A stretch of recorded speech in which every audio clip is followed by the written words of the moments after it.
All right, week 6 college football breakdown here. Sticking with Friday night, we got a nice matchup in the American Athletic Conference. Houston, been a disappointing start for the Cougars, traveling to Memphis to take on the Tigers. Seeing Memphis is a short home favorite. It was at 3, down to Memphis -2.5 at this point, and a pretty standard total around 57.5. That's kind of where I'll start. My first look, and through handicap in this game, I do lean towards the under. That's kind of my best look in this game. Usually these offenses have been, sort of disappointing, kind of in their own way, and you can make that case about really their teams as a whole. Obviously, Houston had the much higher expectations coming into the year. Their offense is not very good, and really where it starts, can't run the football. They got no explosiveness out of that running back room. Obviously, they lost Alton McCaskill to a preseason season-ending injury, and that's really hurt their overall offensive efficiency, because when you become a one-trick pony and when you're not multiple, when you can't create explosive plays in multiple ways, makes the defense's job a lot easier. With that being said, I haven't been overly impressed with Memphis's defense this year. I mean, let Arkansas State hang around when they played them at home. Let North Texas hang around when they played them at home.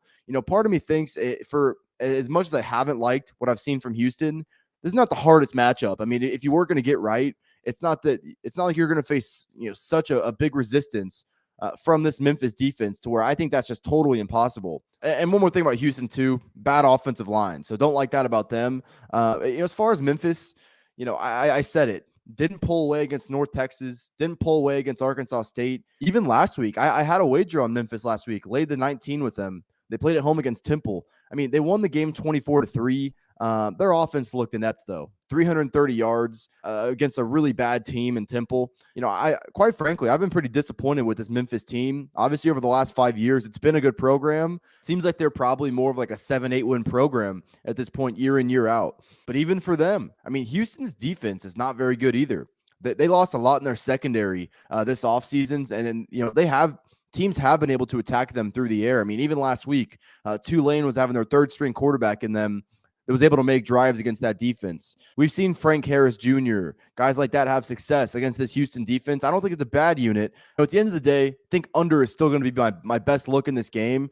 I highly doubt that I'm recording this on Thursday. I highly doubt I'm going to get to the window with it. Still, I think Clayton Tune and Sean Hennigan, quarterback on the Memphis side, have enough in them to where this could be sort of a breakout game.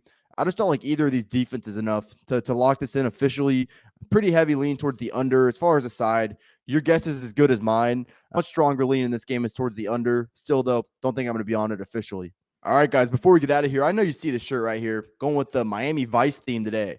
If you're looking for some new golf apparel, head over to proud90.com. Unique but very comfortable polos. It's colder weather coming. They've also got hoodies and quarter zips as well. Proud 90's got all your golf apparel needs, so browse their selection. If you see anything you like at checkout, use code Fordham. It's going to get you 15% off your order. That's code Fordham at proud90.com. is going to get you 15% off your order. Support me, support Proud 90. The rest of the information will be in the description below.